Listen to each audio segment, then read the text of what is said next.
Hi everyone, here today talking about photobiomodulation therapy for the foot and ankle, looking at safety and regulations. So today we're going to state the safety aspects associated with PBMT and the regulation aspects for it as well. Really, it's about for you guys making sure that you're practicing safely, and avoiding unsafe practice will ensure that you keep practicing longer term. Of course, we've got these great interventions, but we want to make sure that you are delivering them longer term. And the only way to do this is by being aware of and adhering to some of these aspects along your practice road.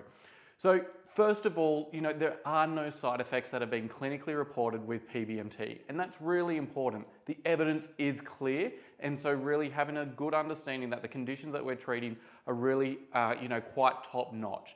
In saying that, we do need to make sure we do look after ourselves and our patients, and one of these things is with glasses.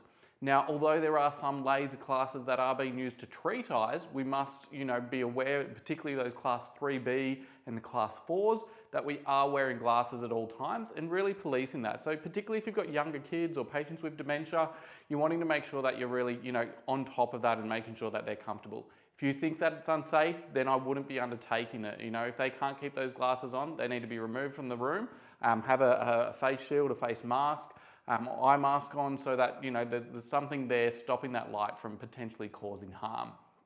Now, of course, we talked about that nominal ocular hazard, and that's all about bouncing light beams, laser around the room as well. And one of the ways to reduce that is by reducing those reflective surfaces. And that's really important to make sure that we're safe. States like Western Australia and Queensland with higher regulations, they do mandate some of this to make sure that people are staying safe there as well. And that's part of going through your room hazards there. Consider the intensity and the treatment duration here. Some patients may have a little bit of pain following treatment, and you might consider some ice packs in the 8 hours after, or to make sure that they don't have as much pain. I typically start to get to know which patients are more likely to have pain following their treatment, and these are patients that have got chronic pain syndromes, or they're just post-surgery and there's a lot of congestion in that area. And these type of patients are going to benefit from maybe some paracetamol, or maybe that heat pack or ice pack later on in the day. Typically I find that this resolves pretty quickly, but it's something to be aware of, absolutely. Now, when we're talking about those regulations, the two main states that are going to have tighter regulations are Western Australia and Queensland.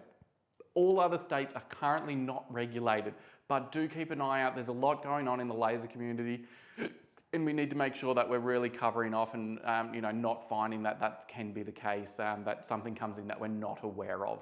Now, in Western Australia, it is quite stringent, and all class 3B and class 4 lasers are controlled. Now, that's through the Radiological Council of WA, and not only does your device need to be registered and you have a management license, but you need to also have a user license as an individual undertaking that. It also prevents certain professions from undertaking that treatment as well, and it really is stuck to those that are either industrial or into qualified health practices. And then there's those safety aspects that you need to do laser safety courses as well.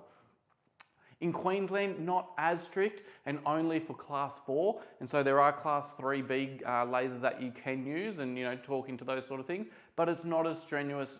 Undertaking that class 4 licensing is not a crazy thing to do, and it does allow you to use those more high-powered laser devices that are going to get potentially better results, but potentially just different devices that may be a little bit more robotic, for instance, and that could be a really good option for you.